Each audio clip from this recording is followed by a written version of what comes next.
गांडूळ हे शेतकऱ्यांचे मित्र आहेत आणि ह्या मित्राचा आपण फायदा शेतीची उत्पादकता वाढवण्यासाठी, पिकाची उत्पन्न वाढवण्यासाठी आपल्याला उपयोग चांगला करून घेतो।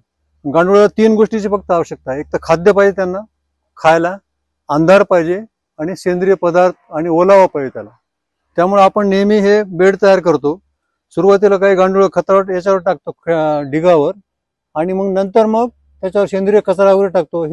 हा कचरा गांडूळ खातात आणि वाढतात, प्रचंड वाढतात। एका वर्षामध्ये 1 लाख गांडूळ होऊ शकतात एक जोडी। आणि विशेष म्हणजे याच्यामध्ये गांडूळ द्विलिंगी आहे, नर आणि मादी वेगळे नसतात। एकाच याच्यामध्ये पुल्लिंग समोर आणि मागे द्विलिंग असतात ते, आणि त्यामुळे झपाट्याने वाढतात। तर हे गांडूळ खत भरपूर तयार करतात आणि हे अत्यंत उपयुक्त आहे। घरच्या घरी आपलं शेण वगैरे कचरा असतो आपला, त्याचं एक बेड तयार करून जर केलं तर हे आपल्याला प्रत्येक शेतकऱ्याने करण्याजोगा एक चांगला सेंद्रिय शेतीला उपयुक्त असे निविष्ट आहे।